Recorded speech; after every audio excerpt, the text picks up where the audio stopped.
Okay, so the title of this video definitely changed a few times. It would have been the Sixers demolished the Celtics if the game ended in the third quarter. But in typical Sixers style, we've got to blow the lead and make the game more entertaining, right? I'm only joking. But regardless, good win over the Celtics. But just to not be negative, just the careless turnovers at the end. A 10-0 run in 40 seconds is unacceptable, but we squeak out and win this game. Now, as a whole, Celtics fans can argue, oh, JT and JB had a quiet night. I know JB came alive in the end of the fourth quarter, but at the end of the day, we did good things defensively to prevent them going on a roll and getting into rhythm. So credit to the Sixers for that. On to the positives now. Offensively, you saw guys like Joel not struggle early, but had a few early turnovers because the Celtics had an interesting defensive scheme where they had Drew Holiday guarding Joel 1-1 and Porzingis coming over weak side to help. I don't know what they have going on there. We all know KP can't guard Joel, so they have to put a guard on him in Drew Holiday, who's a big body.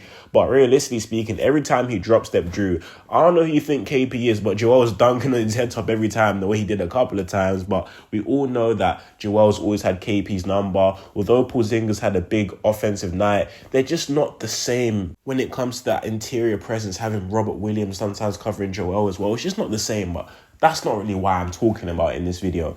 One thing I was definitely intrigued about was how Nick Nurse would handle the minutes when it came to Nico Batum and Rocco, and you can kind of see out of those two, he kind of used them interchangeably, using him and Rocco to kind of divide the minutes at the 3/4, which was nice to see. Before Batum jammed his finger going up for that block, I believe, on JB, he was playing quite well, but you could see the finger was bothering him, so that's something to monitor, whether he'll be questionable for the next game, but he should be fine. Rocco as well had, in my opinion, a very impactful game. I believe he hit a 3, but not just that. He had active hands. He was getting steals, got called for some really petty fouls, but you could argue there were 2 or 3 occasions Rocco got the steal and they called a stupid foul on him. But what Rocco has provided defensively, I've been pretty ecstatic with. Nick Batum got called for some tic-tac fouls on JT in the second quarter, but that's what happened. But overall, the production I'm getting from those two interchangeably, I'm not mad at. I'm actually happy with what I'm seeing out of both of them. I believe that also Paul Reed, when he came in the game, this is one of Paul Reed's better games. He injected energy, offensive rebounds, and overall, you know what I mean, had some nice transition buckets. He brought energy to the game, and that's all I asked for from Paul Reed. You know what I'm trying to say? Just be the energizer who gives us positive backup minutes, which is what he's been doing. And a game like this solidifies why we have Paul Reed as the backup center. Kelly Oubre Jr. hit some timely, big-time threes. One that stood out to me was when Joel absolutely fired it to him in the corner, in the left corner, and Kelly Oubre just catches it, shoots it straight away, nothing but net. Kelly Oubre is just a breath of fresh air, brings their energy. There was one layup Joel smoked. Kelly Oubre is there on the putback dunk. We haven't had a guy like that in Philly for flipping years, so it's nice to see that. But I've noticed Oubre don't get that many calls. I understand, you know, in the NBA, your name kind of gives you more calls in certain instances. But there was some blatant occasions where Kelly Oubre was going up and getting whacked on the side of the head. No call. But again, the energy he brought to the team, hey, I'm all for it. And his production was very, very good for what we needed. DeAnthony Melton continues to struggle. I'm not too bothered about it because the shots he's taken, the shots we saw him make throughout the whole of last year, however, it's extending into like the 7th, 8th game in which he's not really found his rhythm. So it's something to definitely watch. Maybe Nick Nurse might look to, you know, put him in the second unit more often than bench him, because that was his role last season and he flourished in it. So, I don't really know which way we're going to go on that one, but I wouldn't be opposed to seeing DeAnthony Melton potentially come off the bench.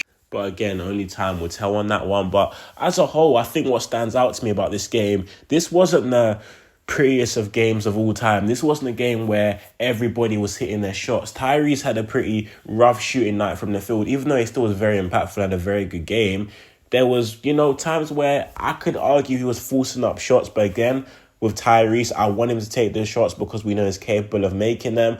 But this is the type of game where you can't say we played exceptionally well. But at one point, we were nearly up by 20.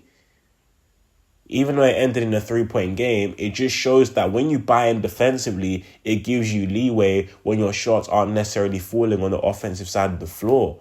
Patrick Beverley comes in every single game and has one big energizing play to end the third quarter. Pat Bev goes inside, hits a little runner. His impact defensively is something which you can't quantify looking at the box score. His overall energy, just getting in lanes, switching. It's just, I don't know how to explain it. You just got to watch the game. And you know what, yeah? What everyone would advertise PJ Tucker gave us, giving us 0 points and adding this toughness, Patrick Beverley's actually given us to a positive. You know, Pat Bev isn't scoring the ball a lot, but he's also playing a smaller role. But it's when he's on the court, he's not a negative at any point because he can still do some things offensively. He just isn't there for that. You know, if you give him the ball, he can make a play, he can hit a three. And overall, it's just a breath of fresh air because Patrick Beverley doesn't come on the court thinking, okay, I'm not playing 25 minutes a game. I need to come on and force a jumper.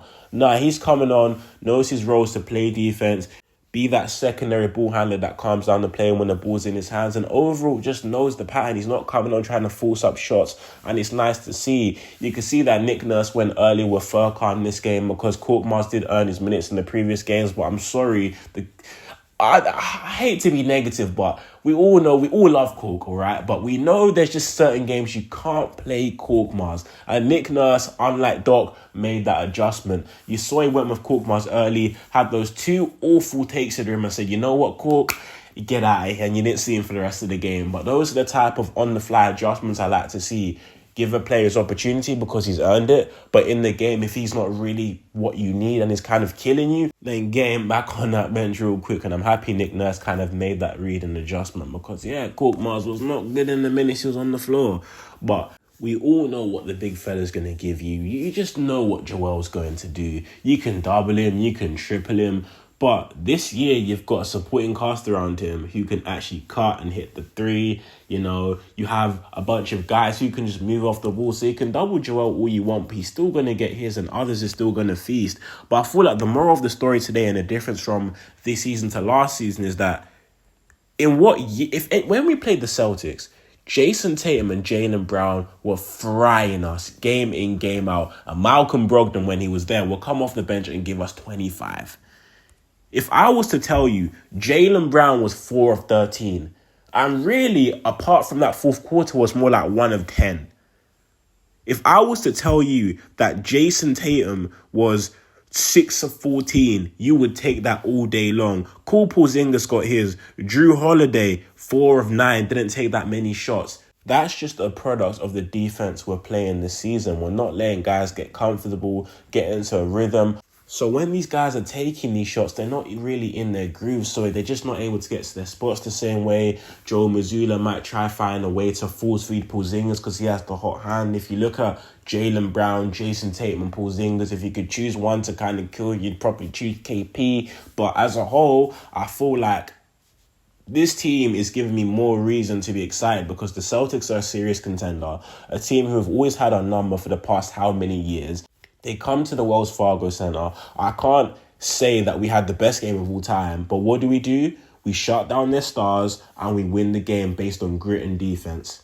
And that's the thing that Nick Nurse brings to the table. A variety of looks defensively, not letting the Celtics offense get comfortable, let them get in their groove at all. And overall, just not being predictable on offense. Like, Tobias started off the game really hot.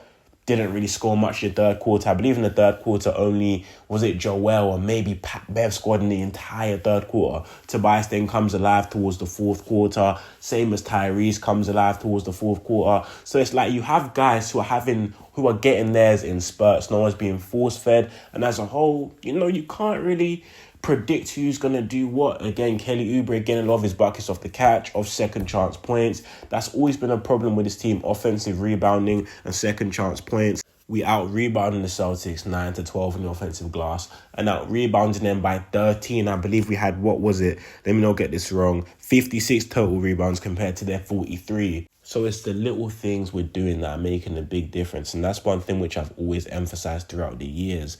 But good win as a whole. Didn't need to get that close towards the end. I don't think there's anything I forgot to talk about. Oh yeah, that Tyrese Maxey chase down block on Drew Holiday. And that logo 3. Damn, they should have gave that to Tyrese. But it is what it is. You know what I mean? Good game as a whole.